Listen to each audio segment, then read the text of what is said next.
नमस्कार साथियों, मैं भारत वंदन न्यूज से अंजलि सिसोदिया। साथियों, 2024 22 जनवरी एक ऐसा दिन जो उत्सव ही नहीं पूरे विश्व ने महोत्सव के रूप में मनाया। श्री राम लला प्राण प्रतिष्ठा और आगामी 11 जनवरी को पुनः हम श्री राम लला प्राण प्रतिष्ठा की वर्षगांठ मनाने जा रहा है। देश देश में वही उल्लास, वही हर्ष पुनः आपको देखने को मिलेगा। लेकिन ये हर्ष और उल्लास जिनकी बदौलत रहा, वो पूरा विश्व जानता है, पूरा भारत जानता है। कार सेवकों के बदौलत हम ये जंग जीत पाए, ये निर्णय ले पाए, भारत ये निर्णय ले पाया। और ये ऐसे ही कार सेवक आज हमारे साथ में हैं, जो वर्तमान में नमामि गंगे के प्रदेश संयोजक हैं, दीनदयाल उपाध्याय सेवा संस्थान के अध्यक्ष हैं, और भी कई संगठनों से वो जुड़े हुए हैं, बड़े अच्छे पद पर, और देश के जाने माने सामाजिक कार्यकर्ता हैं।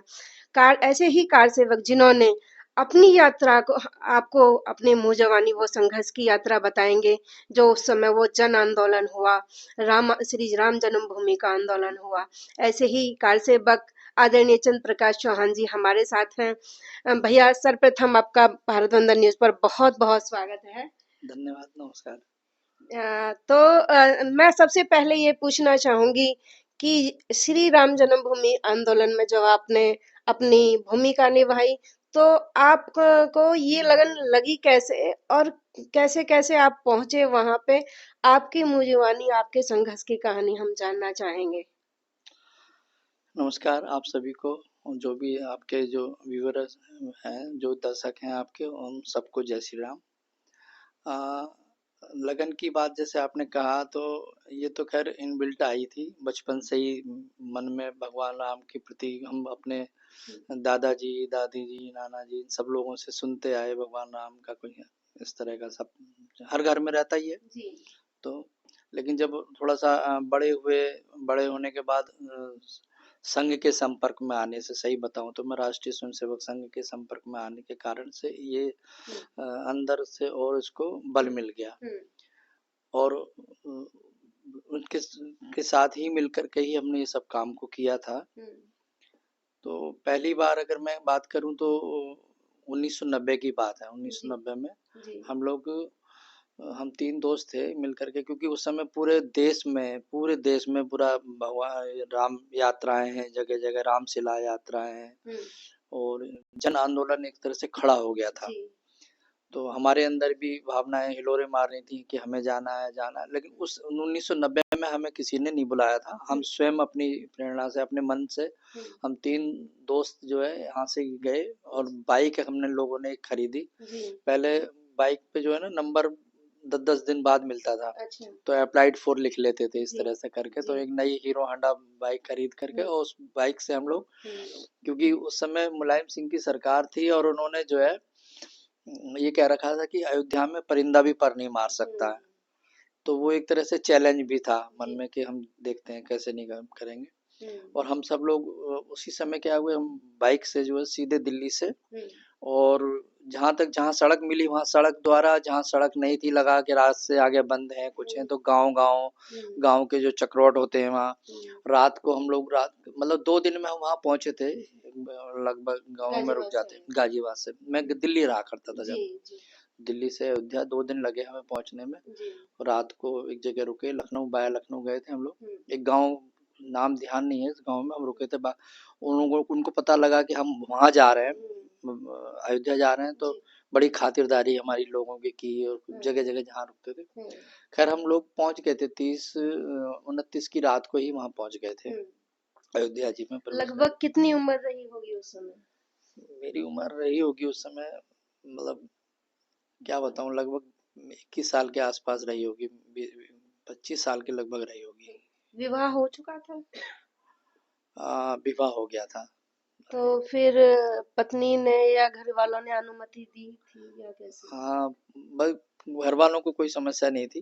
घर वालों को पता था कि पहले से मैं संघ में, शाखा में आना जाना मेरा रहता था। कुछ बीजेपी की तरफ भी झुकाव था, तो उस समय मेरे पास जिम्मेदारी भी थी। तो घर वालों की तरफ से तो बिल्कुल भी वो नहीं आई। तो लेकिन ये इस बारे में हमने घर पे भी नहीं बताया था पूरी तरह से, ना हमने अनुमति ली। इसमें तो हम तीनों दोस्तों ने तय किया कि हम जाएंगे, और हम निकल गए। उसके बाद फिर बाद में जो है जो एक जानने वाले थे उनको मैंने बता दिया था कि घर पे जब कहेंगे तो बता देना, क्योंकि शायद समझ नहीं आ रहा था कि कहेंगे नहीं कहेंगे। तो हम लोग वहाँ पहुँच गए और वहाँ पहुँच करके ये समझिए कि रात को जब देखा, मेरे एक मित्र थे वहाँ पर, त्रिपाठी जी पहले से ही हमारे जानकार थे। हम जैसे कहीं वर्ग लगते हैं तो उसमें परिचय हो जाता है सबका। तो पहुँचे वहाँ, जो पंडित जी मैंने बताया आपको, तो वहाँ जब रुके थे जा कर के, तो हालाँकि उन्होंने कहा कि यार तुम यहाँ पर जो है कैसे आ गए? उनको भी बड़ा अचंभा हुआ। हमने कहा यार हमारी बाइक भी यहीं खड़ी करनी है और हम रुकना है, अगर आपका हो तो ठीक, नहीं तो हम किसी धर्मशाला में देख लेंगे। तभी उनके द्वारा पता लगा कि यहीं पास में ही जो है जो एक जगह था, क्योंकि वहाँ पे अशोक सिंघल जी आए हुए हैं और बहुत सारे कार सेवक इकट्ठे हो रहे हैं कि आप वहीं पर जो है ना देखो जा करके क्या है क्या नहीं। तो हम लोग चले गए, हमने बाइक वहीं खड़ी करी, थोड़ा चाय पानी होने के बाद फिर वहाँ गए। तो वहाँ देखा शाम की एक बैठक चल रही थी, क्योंकि थोड़ा देर थी, तो वहाँ पे एक मीटिंग चल रही थी। मीटिंग में सब, और ऐसा नहीं था कि कोई नहीं आएगा या निश्चित वाले यही लोग रहेंगे, बहुत सारे कार सेवक बैठे हुए थे कोई कहीं से। उसी दौरान मेरी जो है ना शरद कोठारी और उनसे जो है कोठारी बंधु जो है उनके बड़े भाई राम कोठारी, उन लोगों से भी मुलाकात, क्योंकि परिचय जब आया था तो वहीं सब कुछ हुआ। हाँ, तो सब में तभी तय हुआ था कि कल को हम लोग ना अगले दिन जो है, क्योंकि सरकार ने करा, लेकिन हम अलग अलग टोलियों में निकलेंगे। तो 3 टोली बनाई गई थी। एक टोली ऐसे बनाई गई थी कि क्योंकि जो अशोक सिंघल जी के साथ जाएगी, एक टोली सीधी बाहर जाएगी, जिसके पीछे योजना ये थी कि पुलिस उधर पीछे लग जाएगी और हम लोगों को रास्ता मिल जाएगा, हम दूसरे रास्ते जाएंगे। तो अलग अलग रास्ते से सबको जाने का था। तो हम लोग अशोक सिंघल जी के साथ लगे चले थे। तो सब लोग मतलब जल्दी नेक्स्ट डे अगले दिन हम वापस आके तिवारी उन्हीं के यहाँ रुके थे रात को, और रुक करके पंडित जी के पास से फिर अगले दिन निकले हम सुबह सुबह। और फिर तो जय श्री राम, अच्छा उस समय एकदम अलग तरह का उत्साह होता था दिमाग में, मन में कुछ लगता है सिर्फ जय श्री राम, राम लला हम आएंगे, मंदिर माही मनाएंगे, हर हर महादेव। तो वहाँ नारे लगाते हुए जोश में जा रहे थे सीधे सीधे, लेकिन हमको एक तो हमारा सीधा चला गया था, जो कि सीधे जिसमें शरद कोठारी राम कोठारी ये लोग थे जो मंदिर पे जाने वाले लोग पहुंच गए थे। हम लोग थोड़ा सा निकले थे, आगे चल करके लगभग 2-2.5 किलोमीटर बीच में, और पुलिस से टकराव हमारा हो गया। और हम क्योंकि अशोक जी के साथ थे, और वहीं पुलिस ने जो है बहुत तगड़ा करके लाठीचार्ज हम लोगों के ऊपर किया। तो बहुत सब, मेरे भी बहुत सारे कई लाठियां लगी, डंडे लगे। उसी समय माननीय अशोक सिंघल जी के सर भी में भी चोट लगी थी उनको, यहाँ सर फूटा, उनको संभाल करके अलग जगह लेके गए। और तब हम लोग मंदिर पे तो नहीं पहुंच पाए थे, लेकिन हम लोगों ने मतलब एक तरह सांकेतिक रूप से, लेकिन पता लगा बाद में कि बहुत सारी घटनाएं वहां पर खैर इस तरह की हुई कि एक कहते हैं, हमने वो अपनी आंखों से नहीं देखा, कि एक बंदर जो है ना बस चलाते हुए, संतों की बस भरी हुई थी और उसमें बंदर था, और वो चलाते हुए ले गया, ऐसा सुना वहां पर। मैंने नहीं देखा, लेकिन बस जो वहां गई जरूर गई थी, वहां में भी कुछ बहुत सारी चमत्कारिक घटनाएं जो लोग अभी विश्वास करें ना करें अलग बात है, लेकिन ये हुई थी वहां पर। और ये सब लोग वहां पहुंचने वालों में से थे जो मैंने बताया, और भी बहुत सारे लोग थे। एक पालीवाल जी थे राजस्थान के, एक हरिहरन जी थे तेलंगाना के थे। ये सब लोग मंदिर पे वहां पहुंचे थे, लेकिन हम लोग नहीं पहुंच पाए थे। हम लोग बस अगले दिन हम लोग वापस आ गए, उनके यहाँ रुके। नेक्स्ट डे जो है पुलिस ने मतलब बहुत बहुत तगड़ा वहाँ पर जो है एक तरह से कर्फ्यू टाइप का लगा दिया कि आज कुछ नहीं होना। और ये पुलिस ने एक तरह से चिढ़ गई कि ये ऐसा हुआ क्यों, और उस चिढ़ की वजह से हम ये समझ लीजिए कि घरों से निकाल निकाल के मतलब जब ये जो घटना घटी थी कि इतने कार सेवकों को मारा, इतनी गोली चली वहां पर चलवाई गई, ये अत्याचार हुआ उस दिन। मतलब ये ऐसा लग नहीं रहा था कि ये हिंदुओं की भारत है, ये ऐसा लग रहा था कि कोई आक्रांता आ गई हो, पुलिस ही आक्रांता लग रही थी कि किसी मुगल काल में हम लोग हों। और मतलब मैं बयान नहीं कर सकता, क्योंकि इतने लोग, इतनी लाशें वहाँ सरयू नदी में, जूते चप्पलों के अलावा वहाँ कुछ नहीं, सब लोग। सरयू नदी का कहते हैं कि ऐसे लग रहा था कि रक्त की नदी बह रही है, तो आपने आंखों से देखा था ये उस समय देखिए हम गए नहीं वहां पर, हम तो नेक्स्ट क्या था कि जब हम, लेकिन मुझे इतना मालूम है कि जिस दिन अगले दिन को हम निकल, जैसे बाहर निकले गोली चली, हमारे भी लग सकती थी गोली, लेकिन हम तो एक माता जी के घर में उन्होंने हमें खींच लिया था, जैसे लगा चल रहा था पीछे पीछे, और गोलियां तो सीधी सीधी गोली, मतलब कोई ये नहीं था देख के मारी जा रही है, अंधाधुंध गोली चल रही थी। तो एक हम जब निकले तो घर में छुप गए, और उन्होंने जो है मतलब वहीं सांस रोक करके हो गए। हालांकि मेरा एक जो हम 3 लोग गए थे, उसमें से एक बहुत बाद में फिर वो अलग बस से आए, वापिस ही हम 2 ही लोग आए। वो पता नहीं कहाँ चले गए थे, वहां से लगा ही नहीं। फोन मोबाइल वगैरह हुआ नहीं करते थे उस समय, जो संपर्क कर लो एक दूसरे से, तो ऐसा कोई साधन था नहीं। तो कब तक रुकते, क्योंकि ये सब गोली कांड और ये सारा जब कुछ हुआ भयावह वहां से, तो हमें उन्होंने पंडित जी ने कहा कि अब आप यहाँ मत रुकिए, क्योंकि पुलिस जो है घर घर में तलाशी लेगी, और आपको यहाँ पर आईडी वगैरह मांगेगी या कुछ भी मांगेगी, वो समझ जाएंगे कि आप यहाँ के नहीं हो, तो आप निकल जाओगे। तो हम किसी भी तरह वहां से, बहुत सारी चीजें लंबा हो जाएगा आपका, तो हम लोग वहां से छुपते छुपाते बाइक से, और हम बाहर आ गए अयोध्या की, मतलब उस हालांकि बाद में भी बहुत ज्यादा लगा, लेकिन हम पहली बार में तो हम तो लेकिन जब आप वहीं थे तो बाबरी विध्वंस तो हो चुका था ना? मैं ये 1990 की बात बता जी रहा हूँ, जी क्योंकि मैं जी 2 बार कार दो सेवा में, बार गए हाँ हैं, अच्छा हाँ, ये घटना पहली वाली की है, पहली बारी में 2 बार। गए हैं। अब हाँ, हाँ लेकिन दोबारा से जब सब कुछ हुआ, तब तक सरकार बदल चुकी थी वहां पर, उत्तर जी प्रदेश में सरकार भी बदल गई। कल्याण सिंह जी मुख्यमंत्री जी हो गए। हम्म और जो 92 की घटना है, हम्म 92 की स्थिति ये था कि मैं उस समय भारतीय जनता युवा मोर्चा का मंडल अध्यक्ष हुआ करता था, हम्म और संघ में भी मेरे पास, क्योंकि शाखा में आना जाना रहता ही था, सब लोग संपर्क में होने के नाते, तो पूरी योजनाएं, और दिल्ली की प्रांत की तरफ से आलोक जी अपने जो हमारे उस समय, हाँ अब वर्तमान में है, उनके पास उस समय विधायक भी हुआ करते थे, वो रोहतास नगर एक क्षेत्र जिला है विधान वहां से, तो उनके नेतृत्व में, और हमारे BL शर्मा प्रेम जी थे पूर्वी दिल्ली के सांसद, उनके नेतृत्व में एक पूरा जत्था बना था, उसमें हम सब लोग शामिल थे दोबारा जाने में। और दोबारा से जैसे गए थे, तो बाकायदा घर से उनको पता था कि हमारे बच्चों को मैं, क्योंकि मेरा बेटा हो गया था पहले, और छोटा ही था बिल्कुल एकदम, 7-8 महीने का था, और हमारी पत्नी ने, हमारी माता जी ने, और भी लोग गए थे, सबको बाकायदा हम वहां से मेटाडोर टाइप की थी, उसमें बिठाया, तिलक लगा करके, आरती करके, और भेजा था। बात ये थी कि उनको पता था कि पिछली बार क्या हुआ है, उसके बाद भी दोबारा से उनको कोई भी कार, हाँ, तो मालूम था कि वहां जा रहे हैं कार सेवा में करने के लिए, लेकिन हम लोग गए थे दोबारा से, और बाकायदा पूरा तैयारी के साथ गए थे, ढोल नगाड़ों के साथ गए थे। यहाँ से स्टेशन से पहुंचे, और हम लोग 25 तारीख को, 25 नवंबर को, ये घटना 6 दिसंबर की है, हम 25 नवंबर को रात को यहाँ से निकले थे, दिल्ली से ट्रेन पकड़ के, और वहाँ हम पहुंचे लगभग 26 नवंबर की सुबह पहुंचे। वहाँ एक आश्रम था, उस आश्रम रेलवे स्टेशन के पास में ही था, उस आश्रम में हमें ठहराया गया था कि सब लोग, और क्योंकि नेतृत्व जो लोग करते थे, तो हमारे भी एक मुखिया होते थे कि उनकी उसमें चलना है। हमारे साथ एक पूर्व विधायक, जब बहुत सारे बाद में विधायक बने, कुछ बने, एक रामपाल अकराना जी भी थे करावन नगर के, और सब लोग थे।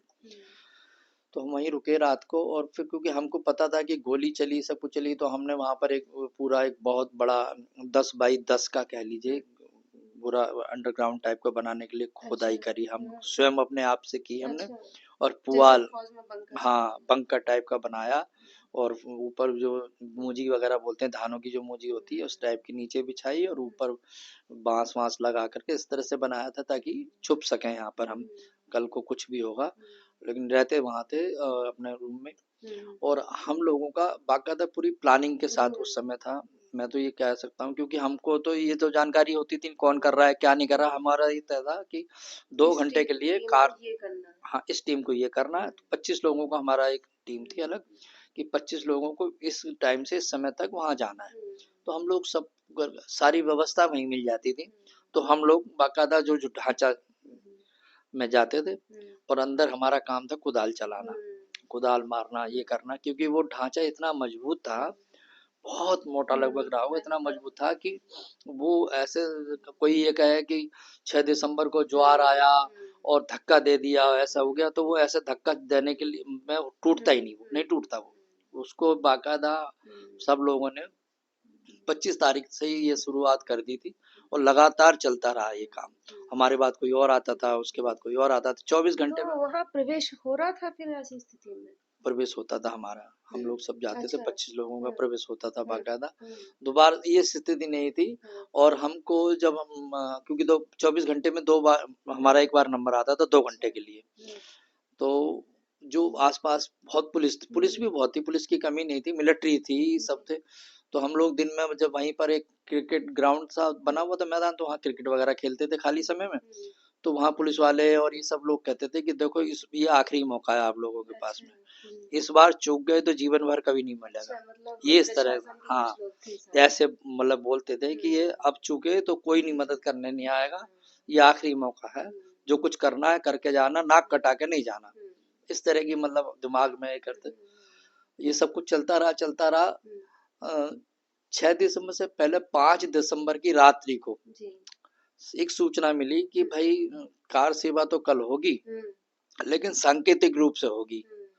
ऐसे नहीं होगी कि भाई जाओगे और कुछ करोगे, कुछ नहीं। सांकेतिक रूप से कार सेवा होगी। कुछ ऊपर के लोगों ने निर्णय लिया और हम लोग जाएंगे सरयू नदी और सरयू नदी जा करके और वहां से रेत भर के लाएंगे और रेत वहीं पे टील कुछ दूरी पे और वहां डाल देंगे। ये काम हमको। ये जो सूचना हुई, इससे क्या है कि पूरे कार सेवकों में सब जगह, हमारे यहाँ हुआ तो सब जगह हुआ होगा, क्योंकि कार सेवक भी सब अलग अलग ग्रुपों में बटे हुए थे। 6 दिसंबर को अच्छी 5 संख्या दिसंबर में वहाँ पे कार सेवकों को जोड़ना था। तो मतलब जुड़ना तो था लेकिन ये कहा था कि कार सेवा इस तरह से करेंगे, मतलब जो हमें काम दिया गया था वो काम अगले दिन नहीं होना है। 6 दिसंबर को ये नहीं होना, सिर्फ कार सेवा सांकेतिक रूप से होगी। तो ये जब कहा ना, तो इससे क्या है कि सब कार सेवक चिढ़ गए कि जो मान लो हमारे जैसे लोग 10 दिन पहले चले गए और लोग चले गए कि हम ये काम करने के लिए थोड़ी आए हैं। एक तरफ हमको चैलेंज मिल रहा है उधर से भी, और आप हमारे लोग कह रहे हैं कि हम ऐसा नहीं करना, ऐसे करना। तो जब 6 दिसंबर की बात आई, सुबह सुबह हम सब लोग गए थे बाकायदा। तो बहुत सारे हम लोग जब लाइन लगा के पिन्नी दे दी हाथ में और जाओ और रेत को लगा, लेकिन हम लोग लाइन में से हट करके निकल गए। शरारती टाइप के तो लोग रहते ही थे। हम सब निकल गए और निकल के हम भागे आए उधर टीले की तरफ को, जिधर मतलब चल रहा था। वहां पर मंच वंच बने हुए थे, वहां बहुत सारे नेताओं का भाषण चल रहा था। उमा श्री जी का, अपना साध्वी रीतमरा जी का, सब लोगों के चल रहे थे। तो हम सब लोग आ गए इधर। और वहां जब वहां पहुंचे, मैंने कहा हम तो वहां चलते हैं, अब छोड़ा जाएगा देखा जाएगा।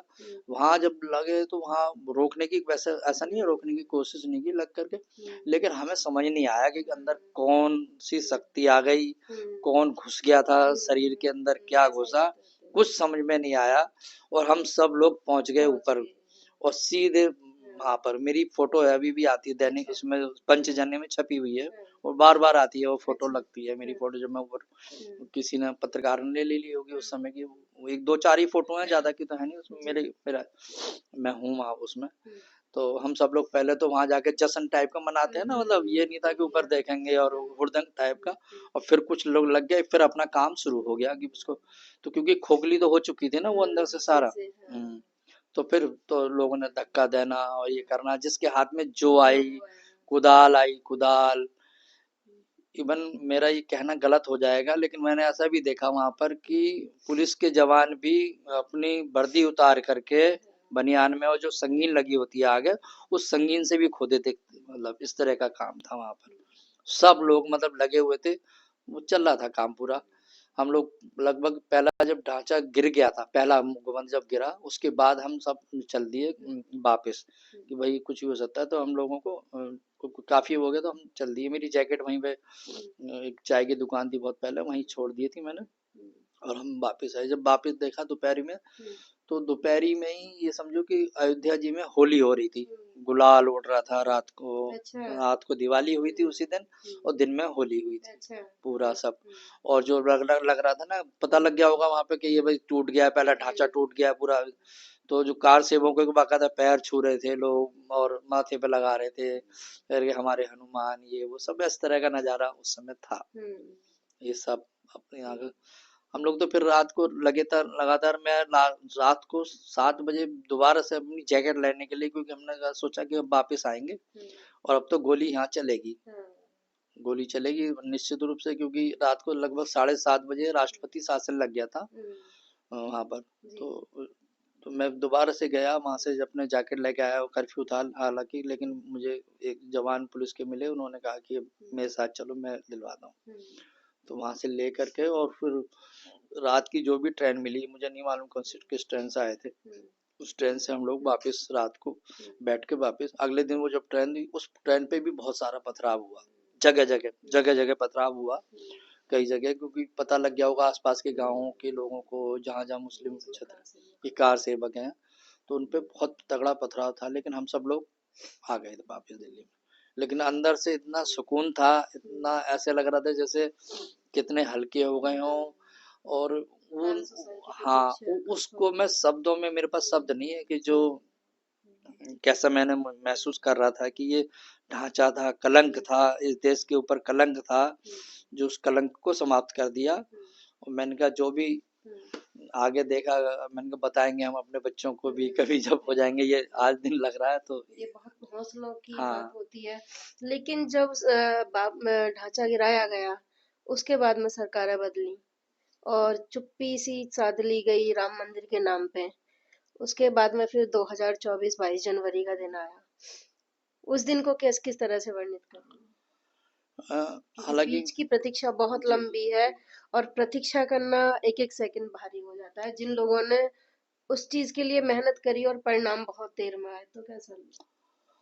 हाँ, ये तो है, परिणाम देर से तो आया, और सरकारों का भी फर्क पड़ता है कि बीच में सब लोगों ने चुप्पी मार दी, अभी भी कई बार ऐसा होता है। लेकिन इससे ज्यादा भी सब चीज का जरूर लगा कि मतलब दुख भी है अंदर से, खुशी तो इस बात की है कि बहुत अच्छा मतलब बना। हालांकि मैं गया नहीं था 24 तारीख उसमें, और यहीं पे बहुत सब लोग कई जगह कार सेवकों का सम्मान वगैरह किया जा रहा था, कुछ लोग जो लोकल लेवल पे जिनको जानकारी, बहुत सारे अखबारों में छपा हम सबके बारे में। अच्छा, बहुत सारे कार सेवकों ने बताया भी नहीं, चुप मार के, हमने भी नहीं बताया, मैं भी नहीं बताता, मैं भी नहीं बताता यदि ये फैसला ना आ जाता। फैसला आ गया, सब कुछ हो गया, फिर आप कार सेवक थे इसका कोई वो नहीं हो, तो मैं भी एक दिन, हम कहते तो थे लेकिन बताते नहीं थे किसी को भी। और मेरी मम्मी ने तो वो मेरा, हम लोगों को ना एक परिचय पत्र वगैरह दिए गए थे उस समय, तो वो कहीं छुपा के रख दिया था। अब वो एक दिन घर में देखा तो वो परिचय पत्र मिल गया, यादें ताजा हो गई। तब फिर एक दिन मुझको बताना पड़ा कि भाई मैं भी जो है मतलब अपने यार दोस्तों को जो वैसे थे, घर परिवार वालों को तो पता था ही था सब कुछ के होने के बाद। लेकिन क्या है कि एक दुख मन में जरूर है कि कार सेवकों को तो बिल्कुल नहीं पूछा गया, मतलब जिनकी वजह से है ये सब हाँ। जीती लेकिन हमें तो इस बात का सुकून है कि हमारे राम लला हमने इसलिए किया भी नहीं था कि हमारे कोई नाम लगे, या इसलिए तो नहीं किया था, ना सोचा था कल्पना। वो तो आज हम जीवित हैं तो है भी नहीं, तो कितने कार सेवक चले गए, उसी समय भी बहुत सारे कार सेवकों की मृत्यु हुई थी। ढांचा तोड़ते वक्त भी बहुत सारे कार सेवक जो है हमारी आंखों के सामने ढांचे के नीचे दबे। तो ऐसा नहीं, इसलिए नहीं गया था। लेकिन अगर यदि जैसे होता है सब, वहाँ सारी फिल्मी हस्तियां, ये इन लोगों का क्या कर लेना देना था। मैं इस बात को मतलब कोई नाराज हो, कोई हमें भागी कहे, वो अलग बात है, लेकिन इनका क्या लेना देना था। कम से कम नहीं बुलाते तो संत समाज को ही बुलाते, खाली सिर्फ हाँ संत समाज को ही आगे रखते, कुछ रखते, लेकिन ऐसे को बुलाया तो इस बात का तो दुख है। लेकिन मैं जैसे कि देखती हूँ समाज में, सरकारें पूछे ना पूछे, लेकिन आप हिंदुओं के आज भी रामलला के में जो जिन्होंने त्याग बलिदान दिए, उनके आज भी नायक हैं जो मैं देखती हूँ, समाज में बैठती हूँ। तो उस चीज का अफसोस मत कीजिए आप बिल्कुल भी, क्योंकि सरकार तो अपनी राजनीति और रणनीति के हिसाब से चलती है, आप भी जानते नहीं नहीं, मेरा पोता है, मेरा पिता जब अभी हम घर से बाहर गए थे 24 तारीख को पिछले साल, तो जब घर पे आए तो हमारे पोता ने मेरे ऊपर ना बहुत सारे फूल और ये और वो बार बार किसी को कहता है मेरे दादू हैं, मेरे दादा है, मेरे दादू हैं, इन्होंने कोई भी घर में आता था ना करके मेरे दादू ने जो है ना वो तोड़ा था। हाँ, उन्होंने मेरे दादू ने बनाया। छोटा है। तो ये मैं इस पे भी जिक्र करना चाहूंगी कि यही एक घर के संस्कार परिवार होते हैं, वो बहुत छोटा है अभी। और उसमें अभी से ही इतनी समझ आने लगी है कि मतलब मैं देखती हूँ कि पूजा पाठ भी बड़े विधि विधान से और मंत्रोच्चारण करना, और उसमें दया की भावना जो एक हिंदू सनातन धर्म में होती है, वो अभी से इतने से कैसे कर लेता है वो सब चीजें। तो ऐसे बहन जी कि मनुष्य की यात्रा होती है। हाँ। हर जीवन में हर यात्रा चल रही होती है, उसकी जितनी भी हर व्यक्ति आध्यात्मिक रूप से अपना, क्योंकि एक लक्ष्य है कि मुझे वहां पहुंचना है, इस जीवन में मैं कहाँ तक पहुंचता हूँ, मेरा जीवन पूरा हो गया तो अगले जीवन में वहीं से यात्रा फिर शुरू होगी, फिर से शुरू होगी। तो वो पिछले जन्म में जरूर किसी कोई संत या कोई साधक जरूर रहे होंगे, उसकी यात्रा वहां तक रही होगी उसके बाद, क्योंकि मैंने देखा बचपन से ही उसमें इस तरह का वो है। हाँ, तो वो तो कुछ न कुछ उसकी यात्रा अधूरी है, उस यात्रा को पूरा करने के लिए ही आया है। हम सब लोग इसी लिए रहते हैं। तो हमसे जुड़ने के लिए आपने बहुत सारी चीजें बताई, संघर्ष बताया। बहुत पीड़ादायक भी रहा होगा वो समय, है ना, परिवार के लिए भी, आपके लिए भी। लेकिन उसका जो परिणाम सुखद रहा, हाँ, है ना, वो उसकी खुशी है तो बहुत मन से, बहुत अंदर से, ज्यादा दिल से, प्रसन्न। बहुत ज्यादा। मतलब हम जिस दिन अपने शरीर को छोड़ के जाएंगे उस समय वो मंजर भी याद रहेगा और हमें लगेगा ईश्वर देख रहा है कि हमने अपने लिए किया है, कर हम ये कहेंगे हमने उसके लिए, तो अंदर से संतुष्टि है। जिन लोगों ने कार सेवा नहीं की तो वो भी मतलब राम मंदिर को ये जो बना उस समय, उसको देखकर ही खुद को धन्य मान रहे हैं। लेकिन जिन्होंने राम का काज किया तो वो तो एक तपस्या के बराबर मानते हैं। क्या आप इस चीज को? भगवान का काम था, भगवान ने हमें ये भी, इस मामले में हमें ये भी लगता है कि भगवान ने ही जो है ना हमको चुना होगा, उन्होंने सोचा होगा कि किस किस को चुनना है, किस किस को करना है, तो वो भगवान अपना काम करा लेते हैं। जी। तो वो हम लोगों को माध्यम बना दिया, काम तो भगवान ने ही कराया है। आपको लगा वहां कई बार उस दौरान की वहां दैवीय शक्तियां भी उपस्थित हाँ, थी? ये तो है, बिना देवी शक्ति के हो ही नहीं सकता था, क्योंकि हम स्वयं अपने बारे में बता रहे हैं कि हमें पता ही नहीं हम क्या कर रहे हैं, कब से कर रहे हैं, क्या है, मतलब कुछ ऐसा लग रहा था जैसे अंदर कोई आपके है, और बिना देव शक्तियों के उनकी कृपा के तो ये सब कुछ पूरा नहीं हो सकता था। कुछ संत ऐसे हाँ, भी पहुंचे जिन्होंने समाज और देश से भी नाता तोड़ के, वो जो बीहड़ों में, जो पर्वतों में रह रहे थे, लेकिन जब पता चला कि रामलला का काम होने जा रहा है तो वो भी आए। वहां दर्शन हुए थे विरक्त? अब वो इस तरह से तो मैं नहीं कह सकता हूँ, क्योंकि मैं ये कहूँगा ना, उस समय अध्यात्म वाली ज़्यादा हमारी दृष्टि थी।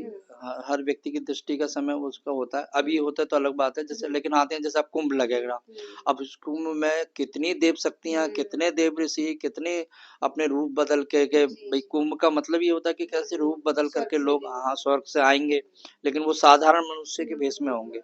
तो उस समय साधारण मनुष्य के भेष में कौन कौन देव शक्तियाँ थी, उस समय तो हम नहीं पहचान पाए, लेकिन ये जरूर है कि रही तो जरूर होंगी, क्योंकि उनकी ऊर्जा तो पता लग ही जाती है, महसूस हो जाती है। जी।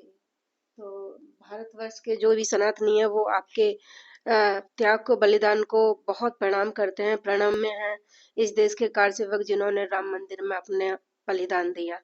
साथियों, यही कहना चाहूंगी, कहीं मुझे अपनी पंक्तियां याद आती हैं कि कार सेवकों के चित व्याकुलता, सदियों के बाद विराम मिले हैं। द्रौपदी के व्याकुल को उपगोजक से उपेक्षा का श्याम मिले हैं। और सौ सौ बार नमन करती हूँ मैं एक एक बलिदान को। उठो धर्म रक्षक रणवा करो, नमन है हिंदुस्तान को। भैया, हमसे जुड़ने के लिए आपका बहुत बहुत धन्यवाद।